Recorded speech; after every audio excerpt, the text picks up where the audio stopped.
Ons gaan vanmôre 'n bietjie ons Bybels oopmaak by Spreuke. En ek vra dat ons sal blaai na Spreuke 4 en dan kan jy ook maar die vinger daar by Spreuke 23 inhou. Spreuke 4 en ons lees vers 20 tot 27 saam. Ek wil graag 'n soort van 'n uitdaging aan die gemeente rig, dat ons in die nuwe jaar, afgesien van ons normale stilte tyd en afgesien van ons Bybelleesprogram, dan sal jy sien dat Spreuke 30 hoofstukke. Dit beteken dat jy elke dag van die maand 'n hoofstuk kan lees en dat jy in die jaar Spreuke 12 keer kan deurlees. En jy sal verstom wat dit vir jou beteken, om dit iewerster elke dag 'n tydjie te maak, om 'n hoofstuk van Spreuke te lees. So al wat jy hoef te onthou is, hoeveelste is dit vandag? Dit is vandag die 5de. Ek lees dan Spreuke 5. En dan die maande wat 31 dae het, moet jy dan net so 'n ekstra hoofstukkie bylees. Gaan doen dit 'n bietjie as u wil in die jaar wat voorlê. Dis eintlik 'n wonderlike ding om te doen. Spreuke 4 vers 20. Salomo sê, my seun, luister na wat ek sê, neig jou oor tot my woorde. Laat hulle nie wyk uit jou oë nie, bewaar hulle binne in jou hart, want hulle is die lewe vir die wat hulle vind, en 'n genesing vir hulle hele liggaam. Dis die woorde van God. Bewaak jou hart meer as alles wat bewaar moet word, want daaruit is die oorspronge van die lewe. Verwyder van jou die valsheid van die mond, en bou ver van jou af die verkeerdheid van lippe. Laat jou oë reguit kyk, en jou ooglede hulle reg voor jou uithou. Maak die pad van jou voete gelyk, en laat al jou weë vas wees. Wyk nie regs of links af nie, hou jou voet ver van die boosheid. En dan gaan ons ook na Spreuke 23, en daar wil ek vir ons net een vers lees, en dit is wel vers 26. My seun, gee my jou hart, en laat jou oë 'n welgevalle hê in my weë. Daardie versies lees ons dan nou vanmôre saam uit die onfeilbare en wonderlike woord van die Here. Kom ons bid saam asseblief.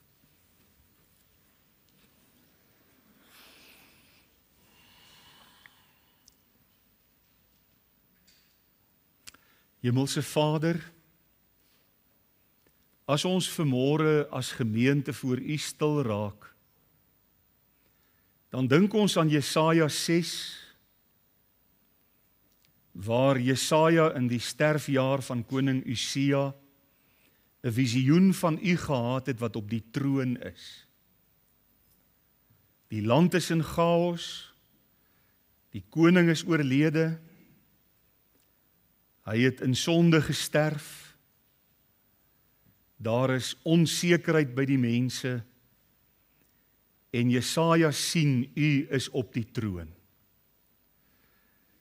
En dan aanskou hy die heerlikheid en die majesteit en die grootheid van God. En hy hoor hoe dat die drumpelposte van die tempel bewe en hoe dat daar rook opgaan rondom U troon. En hy hoor ook hoe die serafs dag en nag roep, heilig, heilig, heilig is die Here God. Die hele aarde is van sy heiligheid vol. En dan dank ons U vanmôre, Here, dat ons as U gemeente voor U heiligheid in hierdie oggend kan buig. Ons wil U naam groot maak. Ons wil U eer met ons lippe en met ons harte. En ons wil dankie sê, Here, vir wat U vir ons beteken. Dankie vir U seun, ons Here Jesus Christus, wat U gestuur het om in Bethlehem as 'n babietjie gebore te word. Dankie dat toe hy groot geword het, hy die grootste prys betaal het, wat enige iemand nog ooit op hierdie aarde vir enige iets of vir enige iemand betaal het, om ons los te koop uit die bande en die kettings van sonde wat ons gebind het. Baie dankie Here Jesus, dat U in Matteus 16 baie duidelik sê, op hierdie fondament, die fondament van Christus, sal ek my gemeente, my kerk bou, en die poorte van die doderyk sal dit nie oorweldig nie. Ja, dis U wat die kerk geplant het, en dis U wat bepaal het, dat elke een wat in U glo, die ewige lewe sal ontvang, weergebore sal word diep in ons harte, en deel sal word van die gemeente, die eklesia, die kerk van Christus op aarde. Dankie Here dat die kerk ook uiting vind in 'n sigbare gemeente, waarby ons kan inskakel, waarvan ons deel kan word, waar ons lojaliteit aan U en aan U woord kan kom uitleef. Dis waaroor kerk gaan. Die kerk is 'n plek waar ons U wil verheerlik. En die kerk is nie in die eerste plek die gebou nie. Die gebou is ons plek van aanbidding. Maar die kerk is ons, mense wat in Christus is, wat gewas is in die bloed van die lam. En Here, baie dankie dat U ook vir ons as gemeente 'n taak in hierdie omgewing het. En ons taak is eenvoudig, gaan dan heen, maak disippels van al die nasies, doop hulle in die naam van die Vader, Seun en Heilige Gees, leer hulle om alles te onderhou wat ek julle beveel het. Dankie Here dat die gemeente ook 'n plek is waar geestelike siek mense na die woord kan luister en genesing kan ontvang. Dis 'n plek waar ons U kan aanbid, dis 'n plek waar ons geestelik kan groei. En ag, ons wil U loof en ons wil U dank vir wat U vir ons as gemeente doen en beteken. Ons wil U loof, Here, vir die manier waarop U in ons midde werksaam is. Aan U alleen die lof en die eer daarvoor. Vader, baie dankie dat ons kan bid vir hulle wat siek is. Ons dra vir Albert by vernuwing aan U op. As ons dink aan die toestand verlede Sondag en gisteraand, Here, dan is daar duidelike verbetering waarvoor ons U loof en waarvoor ons dankbaar is. Ons hou vas U vir 'n volkome genesing. So wil ons vir U na kom bid en vra dat U haar ook sal versterk en sal aanraak na die operasie en die stent wat sy die afgelope week gekry het. Dankie Here dat ons ook vanmôre vir Moekie kan bid. Haar liggaam is swak en broos en ons bring haar na U toe en ons wil ook vra dat U vir haar op 'n wonderlike manier sal aanraak. So bid ons vir Tuis wat ook ernstig siek is. Dankie Here dat die woord ernstig siek nie vir U 'n probleem is nie. Dat U enige siekte kan genees. En dat U in die verlede al groot wonderwerke gedoen het. Daarvoor aanbid ons U en eer ons U. Ons bid ook so vir oom Ad, wat baie siek is en eintlik maar oud en afgeleef. En ons wil vra Here dat U vir hom elke oomblik van elke dag besonderlik sal bystaan en maar net by hom en naby hom sal wees. So wil ons elke ander een wat vir U nodig het na U toe bring. Ons bid vir Clara met haar rug. Here, ons wil vra dat U ook daar genade sal skenk en dat U vir haar volkome genesing ook in haar rug sal gee.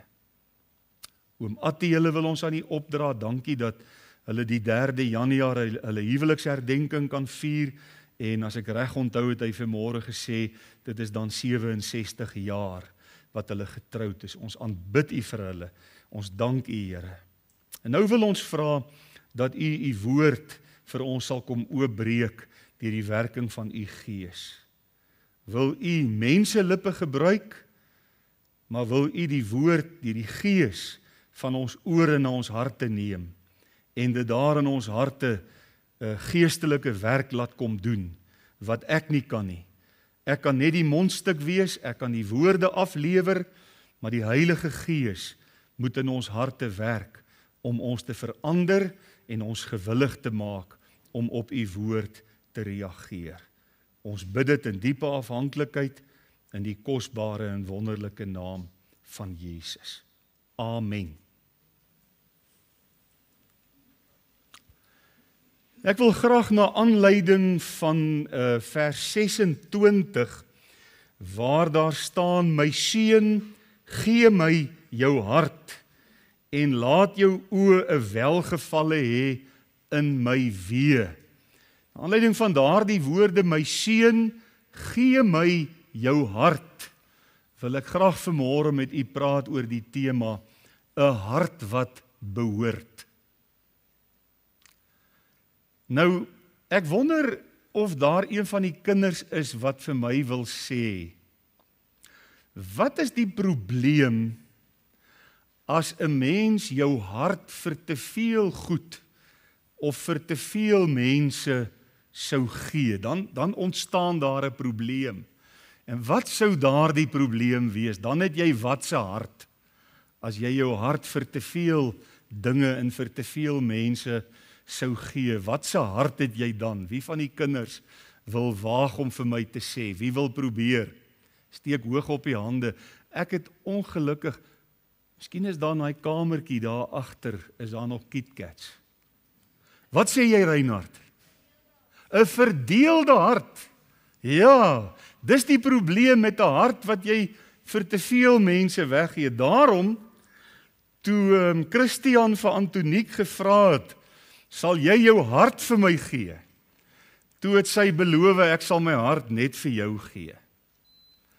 Nie vir ander mans ook nie. En so elke ander getroude paar wat hier sit, die dag as 'n mens jou hart vir iemand gee, dan gee jy jou hart net vir daardie persoon. Sodat jy nie 'n verdeelde hart moet hê nie. Sodat jy nie 'n hart het wat uitmekaar geskeur word na verskillende kante toe nie. Maar behalwe dat ons harte in die huwelik vir mekaar gee, is dit ook goed en reg. En ek wil dadelik sê, is dit vir my 'n wonderlike wete dat my vrou se hart heel eerste aan God behoort. Ek is nie jaloers daaroor nie. Dis nie vir my 'n bedreiging nie. Dis vir my wonderlik om te weet, sy het haar hart aan die Here weggegee. En dis die oproep waarmee die Here vanmôre na ons toe kom. Hy kom sê vanmôre vir ons, gee vir my jou hart. Ons het nou weer aan die geboorte van Jesus teruggedink met Kerstyd. En ons het afgelope Kersoggend het ons weer verwys na die wyse manne se geskenke wat hulle vir die Here Jesus gebring het, die goud, die wierook en die mirre, wat eintlik maar koninklike geskenke was. En ons het gelees dat hierdie wyse manne wou graag die Here Jesus vereer met hulle geskenke. Hulle wou hom groot maak met dit wat hulle aan hom gebring het. En so is dit dat kinders van God ook graag vir die Here wil gee. Ons wil ons tyd aan die Here wy. Ons wil ons tyd vir die Here gee. Is daar iemand wat sê, nee, die Here kry nie my tyd nie. My tyd is my tyd. Dan het jy 'n probleem. Jy moet jou tyd vir die Here wil gee en sê, Here, ek wil my tyd inrig. Wat sê die woord? Koop die tyd uit. Omdat jy weet dat die dae boos is. En nou ja, ons hoef nie daaroor lank te praat nie. Almal weet hoe boos is die dae. So koop die tyd uit. Gee jou tyd vir die Here. Gebruik jou tyd in diens van die Here. Ons wil graag ons talente vir die Here gee. En ons wil dit in sy diens gebruik. Ons wil vir hom diensbaar wees. Ons wil ons geld en ons besittings vir die Here gee. Ons wil dit in sy diens toewy. Ons wil sê, Here, ons is net rentmeesters van dit wat U aan ons toevertrou het en gee vir ons ook wysheid. En ek wil dadelik sê, dis nie verkeerd om hierdie dinge en nog baie meer vir die Here te gee nie. Inteendeel, ek dink dit is goed en dit is wonderlik. Ek dink mens kan nooit te veel vir die Here gee nie, soos daai Engelse liedjie wat sê, you can never outgive the Lord. Kan nooit te veel vir die Here gee nie, né? Maar kyk wat vra die Here van ons heel eerste.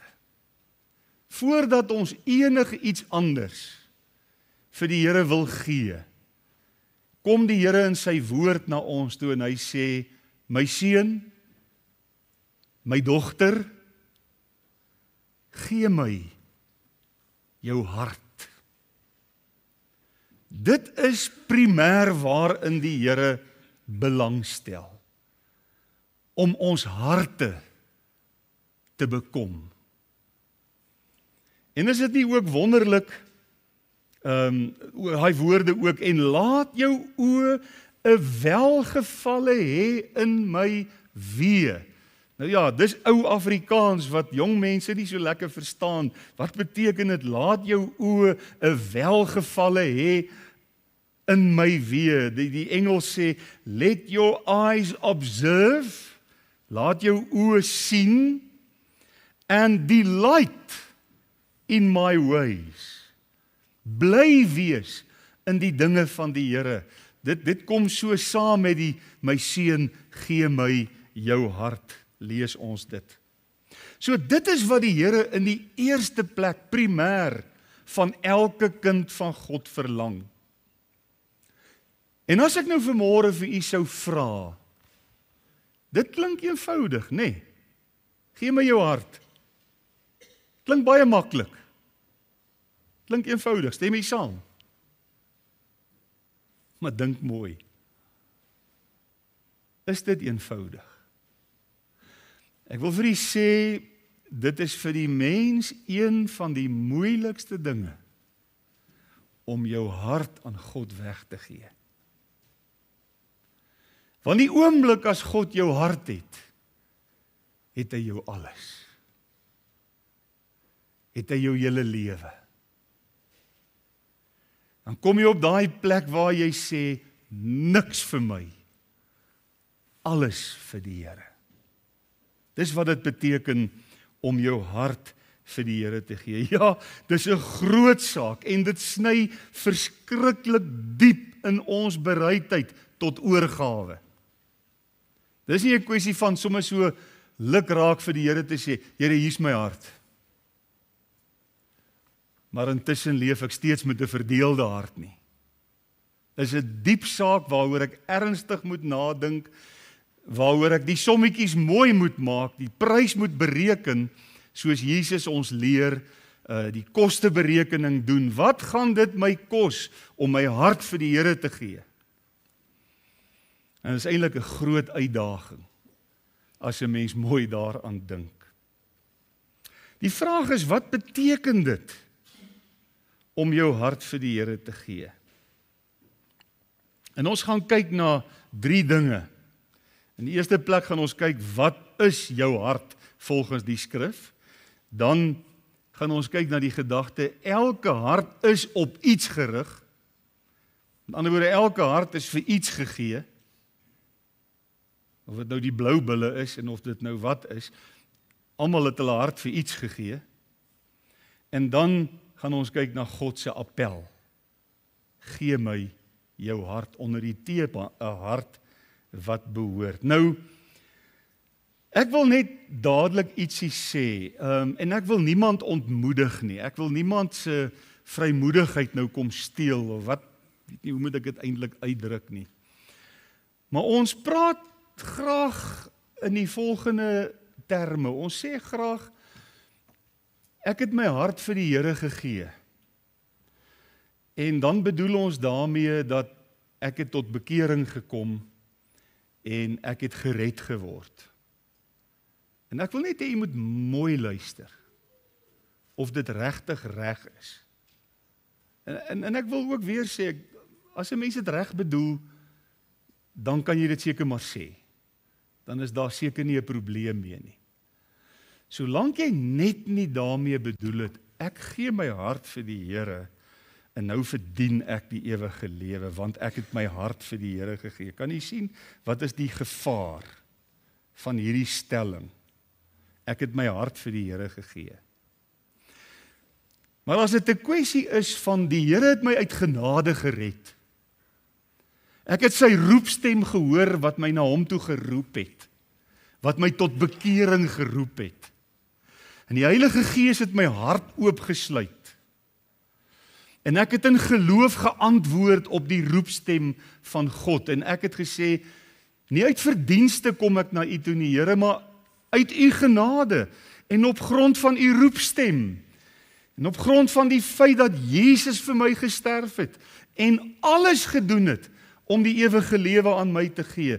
Op grond daarvan bekeer ek my heelhartig tot u. Is geen verdienste in nie. Dan kan jy maar sê ek het my hart vir die Here gegee. Maar nou moet jy verstaan, dan is dit eintlik dan wanneer die Here vir jou sê, gee nou jou hart vir my. Kom lewe nou vir my. Kom sit nou alles op die altaar. So ek hoop u verstaan wat ek probeer sê met hierdie hele sinsnede, ek het my hart vir die Here gegee, dat u dit net reg sal verstaan, dat u net mooi sal weet, dat 'n mens gee eintlik jou hart vir die Here, wanneer hy jou uit genade gered het. Dis eintlik die korrekte. Maar as jy wil sê, ek het my hart vir die Here gegee, en daarmee bedoel jy, ek het tot bekering gekom, ek het op God se roepstem geantwoord, dan kan jy dit maar sê. Ek wil weer eens sê, ek wil nie die vrymoedigheid in hierdie verband steel nie. In die eerste plek, wat is die hart regtig? Ek is nou bietjie te vinnig. Daai skyfie is net op verkeerde plek, ons kom nou by hom. Wat is die hart regtig? Ons het gelees in Spreuke 4 vers 23, bewaak jou hart meer as alles wat bewaar moet word. Meer as jou kreurande. Meer as al die goud en silwer op aarde. Meer as alles wat bewaar moet word. So ons moet eintlik elkeen een van daai bewaringskussies by die bank gaan kry, waar ons harte kan bewaar. Dis hoe belangrik dit is. Bewaar jou hart, bewaak jou hart, meer as alles wat bewaar moet word. Hoekom? Kom is dit so belangrik om jou hart te bewaak? Want daaruit, uit jou hart, is die oorspronge van die lewe. Met ander woorde, jou hart bepaal jou lewe. Soos jou hart is, so is jou lewe.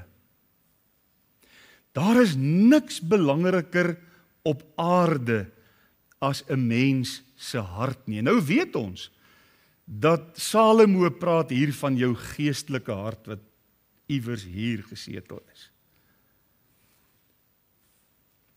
Ons geestelike hart is net so belangrik soos ons fisiese hart. En kom ons begin net ter illustrasie, om net vir u te wys dat daar niks meer belangrik is as 'n mens se hart nie. Liggaamlik is jou hart daardie orgaan wat hard werk. Hy sit hier in die senter van jou liggaam en hy werk kliphard elke dag om 5 liter bloed per minuut. Net dat jy 'n idee kan kry, daai bottels water wat ons koop as ons met vakansie gaan, dis 5 liter per minuut deur jou hele liggaam te pomp. Wat 'n kosbare instrument wat ons hier in ons borskaste huisves. Dit is belangrik dat ons harte moet oppas wat die Here vir ons gegee het om ons liggame met suurstof te voorsien, want dis die doel waarom die hart bloed deur die liggaam pomp. Kom ons maak gou 'n bietjie sommetjies. As dit 5 liter per minuut is, wat die kardioloog vir ons sê, dit is hoeveel bloed jou hart deur jou liggaam pomp, 5 liter per minuut, dan beteken dit is 300 liter per uur. Met ander woorde, elkeen van ons se harte gaan vir die duur van hierdie erediens 60 sulke bottels volmaak. Dis in 1 uur. Per dag 7200 liter, 1440 bottels per dag, wat jou hart vol bloed pomp. Jy mag maar sê, dis ongelooflik. Want dis regtig so. Per jaar 2.620.000 liter, 525.600 bottels. Per jaar, 365 dae. Dit raak nou bietjie mind-boggling, nee, soos die Engelse sê. En as jy 70 jaar oud word, dan het jou hart 183.960 liter bloed deur jou liggaam gesirkuleer. Nou kom ons maak dit nou 'n bietjie prakties. So 'n tank vat 50.000 liter. Dit beteken dis 3.679 van hulle in 'n leeftyd vol. Hierdie ou orgaantjie. Net om te illustreer hoe belangrik is die fisiese hart. Wat van die geestelike hart? Ons geestelike hart is nog belangriker. Dis nie 'n orgaan nie, maar dis daai deel, dis die engine kamer van jou lewe. Dis die deel van jou lewe wat bepaal hoe jou lewe gaan wees. Bewaak jou hart meer as alles wat bewaar moet word, want daaruit is die oorspronge van die lewe. Soos jou hart is, so is jou lewe. Dit bepaal jou hele lewe. 'n Mens kan nie anders wees as wat jou hart is nie. Daai mense wat nou in die strate van Pretoria rondloop en misdaad beplan. En wat kan ons vanaand as dit donker word gaan steel? En wat kan ons doen om ander mense seer te maak en misdaad te pleeg? Hoekom doen hulle dit? Want dis hulle harte. Wat die hart van vol is, loop die mond en die hele lewe van oor.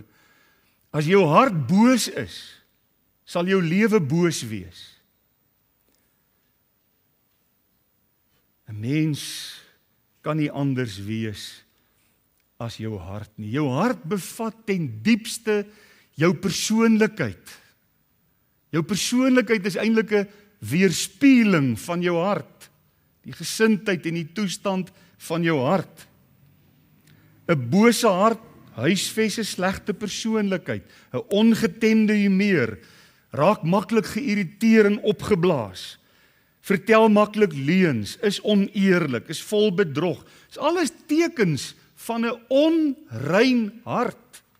Dis alles tekens van 'n hart wat nie aan God nie, maar aan die duiwel toegewy is. 'n Rein hart huisves 'n aangename persoonlikheid. Dit huisves 'n persoonlikheid wat vir die Here wil lewe. Wat vir die Here lief is, nie net die gebod hoor nie, maar die gebod nastreef en najaag. Uit 'n mens se hart kom jou emosies en jou gevoelens. Geen wonder as iemand bedroef is, dan sê ons, hy of sy is hartseer. My hart is bitterseer, dan is jy bedroef.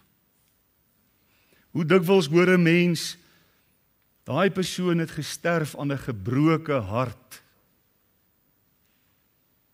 En dis alles die geestelike hart waarvan ons praat. Uit 'n heel en gesonde hart vloei daar blydskap en vreugde en vrede en opgewektheid en alles wat mooi en goed is. Ek wil amper sê die vrug van die Gees vloei uit 'n hart wat aan God toegewy is. 'n Hart wat aan die Here weggegee is. Uit 'n gebroke hart vloei daar droefheid en bitterheid en negativiteit. Dis wat die hart is.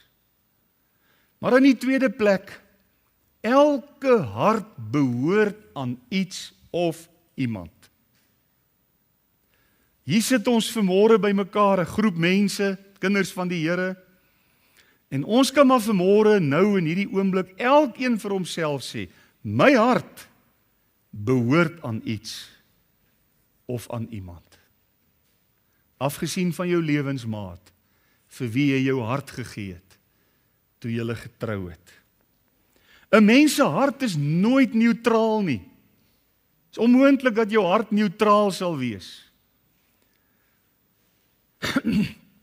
En ons het reeds uit Spreuke geleer, dat ons harte bo alles moet bewaak, want ons harte bepaal ons lewens.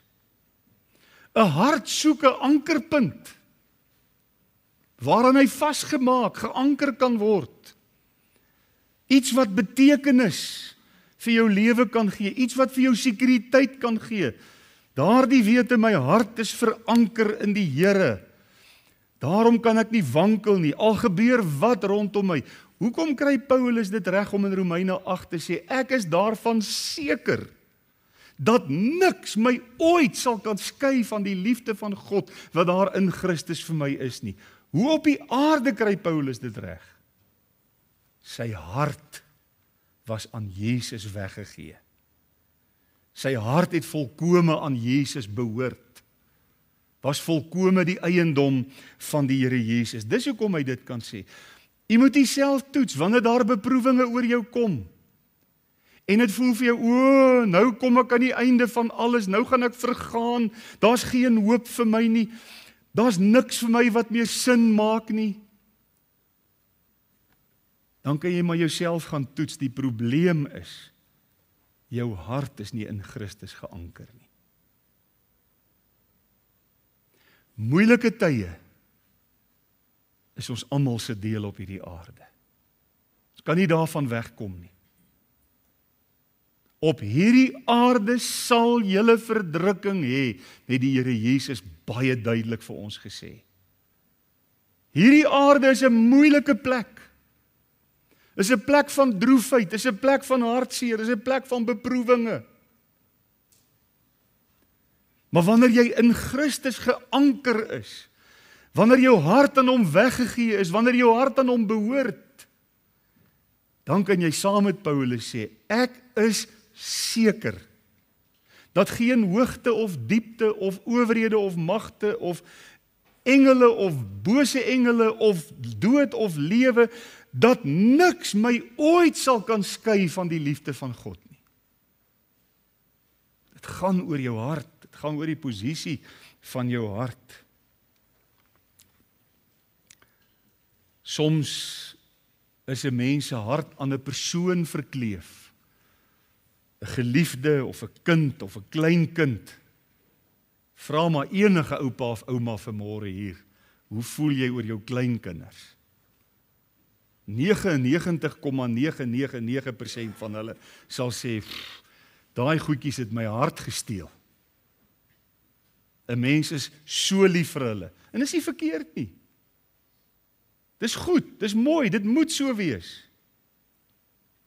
Soms is mense se harte verbind aan 'n saak, 'n plek of jou werk of sukses of veiligheid of erkenning of plesier of gemak of roem of sport of wat dit ook al mag wees. Nou wil ek u net bietjie herinner aan 2 Kronieke 16 vers 9. Daar staan, want die Here, sy oë deurloop die hele aarde. Mag ek vra, beteken dit, sy oë deurloop ook vanmôre hierdie gebou?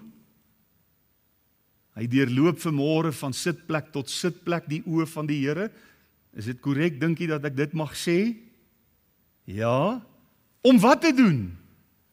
Om diegene kragtig te steun, wie se hart onverdeeld op hom gerig is. Het jy gehoor? Die Here wil jou kragtig steun, as jou hart onverdeeld op hom gerig is. Baie keer gebeur dit onbewustelik dat jy jou hart op iets rig. En ek gebruik nou hierdie woord rig uit na aanleiding van hierdie teksvers, wie se hart onverdeeld op hom gerig is. So dit gebeur soms heeltemal onbewustelik, jy weet dit nie eers, dat jou hart in 'n bepaalde rigting begin neig. Eendag as jy weer agterkom en kom jy agter, o gats, my hart is nou verkleef aan iets of iemand. Dit het onbewustelik gebeur. Gebeur soms stilweg oor tyd, deur dit wat ons in ons gedagtes koester, of dit wat ons dalk vrees, waar ons ook al hoop. En as jy jou oë uitvee, is jou hart op iets of iemand gerig en raak dit verkleef daaraan. En dit waarop jou hart gerig is, het ons reeds gesê, bepaal jou lewe. Baie belangrik. Wat ek bedink, wat se gedagtes ek bedink, waarheen ek my energie kanaliseer, wat se keuses ek maak, wat se stokperdjies ek beoefen, van wat se vermaak ek hou, waarna ek kyk, wat se musiek ek luister, wat se klere ek aantrek. Elke deeltjie van ons praktiese alledaagse lewens word bepaal deur dit waaraan my hart verbind is. Waarop my hart gerig is. 'n Hart wat aan God weggegee is, lei jou na 'n heilige, Godvreesende en 'n Godvrugtige lewe. Lukas 6 vers 45, die goeie mens bring uit die goeie skat van sy hart tevoorskyn wat goed is. Hier staan dit. En die slegte mens bring uit die slegte skat van sy hart tevoorskyn wat sleg is. Jy kan dit nie help nie. Jy is soos jou hart is. Want uit die oorvloed van die hart spreek die mond, sê Jesus. Wat noem julle my Here, Here, en julle doen nie wat ek sê nie. Dit is baie belangrik. Dit bring ons by die laaste gedagte. God se liefdevolle, maar ernstige appel aan ons. In hierdie appel van God kan 'n mens tweeledig sien. Dis 'n uitnodiging en dis 'n opdrag. As uitnodiging kom die Here en hy sê vir ons vanmôre, my seun, my dogter, het jy al jou hart vir my gegee? Gee vir my vanmôre jou hart. Dis 'n uitnodiging. Die Here is nooit 'n diktator wat jou agter die nek gryp en sê, nou sal jy jou hart vir my gee nie. Dit kom altyd as 'n uitnodiging. Dit kom altyd as 'n roepstem. Nie omdat die Here ons nodig het nie, maar omdat ons hom so nodig het. En hy weet dit, en daarom hierdie wonderlike uitnodiging, my seun, my dogter, gee vir my jou hart. Want die Here weet, 'n hart wat nie aan hom weggegee is nie, is 'n hart wat maklik verdwaald raak. Is 'n hart wat maklik op 'n syspoor beland. Is 'n hart wat maklik in die verkeerde dinge begin belangstel en die verkeerde dinge begin doen. Is 'n hart wat maklik meegevoer word deur wat ook al die hardste roep in jou lewe. Dit wat glinster, dit wat vinnige bevrediging beloof, is 'n hart wat sonder rigting wegdwaal van die Here af. Daarom die oproep, daarom die uitnodiging. My seun, my dogter, gee my jou hart dat ek dit kan anker in my wee. En daai tweede deel van die vers is so mooi. Laat jou oë 'n welgevalle hê in my wee. Né? Dis wat gebeur as jy jou hart vir die Here gee. 'n verdeelde hart raak so maklik moeg. Dit is soos iemand wat tegelijkertijd op 2 kontinente wil lewe. Toe ons kinders Europa toe trek, toe moes ons vrede maak, ons kan nie in Europa en in Suid-Afrika wees nie, dis onmoontlik.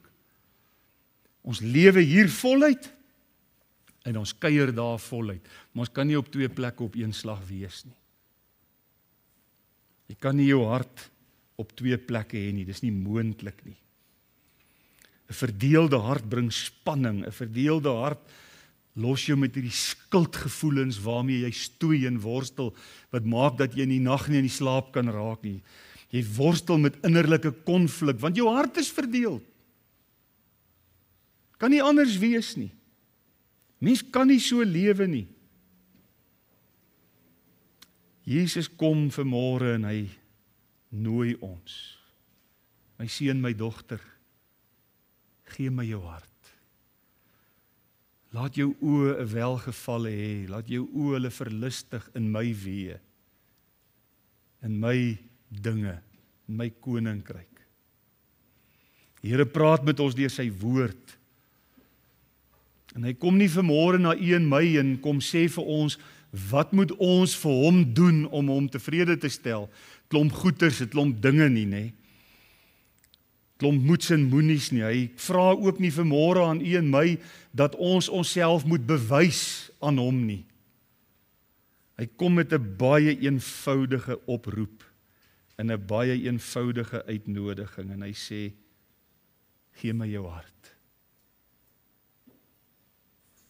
Sit jou hart op die altaar. Die Here soek nie perfekte mense nie. Want nie een van ons is perfek, volmaak, sondeloos nie. Wat soek hy? Onverdeelde harte. Harte wat aan hom weggegee is. Is u vanmôre bereid om die sommetjie te maak? Is u bereid om bietjie te gaan toets, wat gaan dit my kos? Wat gaan dit van my vra? Al gaan ek deur watse moeilike tyd in my lewe, om vanmôre die keuse te maak en te sê, aan u wil ek gehoorsaam wees. En aan u wil ek in hierdie oggend my hart weggee, Here. Mag die Here ons help. Amen. Here Jesus, baie dankie vir u kosbare woord. Dankie dat ons by een enkele ou versie vanmôre kon stil staan en soveel aangrypende waarhede uit u woord kon verneem. En ek hoop en ek vertrou dat ek namens elkeen hier teenwoordig nou bid, Here, as ek sê ons wil graag ons harte aan u weggee. Ons wil ons hart op u verloor. Soos daai Duitse ou liedjie sê, ek het my hart in Heidelberg verloor. Wil ons sê, ons het ons harte in die Here verloor. Dis 'n veilige plek. Dis 'n veilige plek om jou hart in bewaring te neem. Beter as enige veiligheidskassie in 'n bank. Veilig in u hande. En die een se hande wat sê, ek kan jou nie begewe, ek kan jou nie verlaat nie, en ek sal ook nie, en ek sal nooit sluimer nie, en ek sal nooit slaap nie, en ek sal jou beskerm, en ek sal jou rus gee, en ek sal met jou wees, al die dae tot aan die volëinding. Waar is 'n beter plek om jou hart vanmôre te verloor? En daarom wil ons in oorgawe vir u sê, hier is ons Here. Hier is my hart. Neem dit tot eer en tot verheerliking van u naam. Ons bid dit om Christus wil. Amen.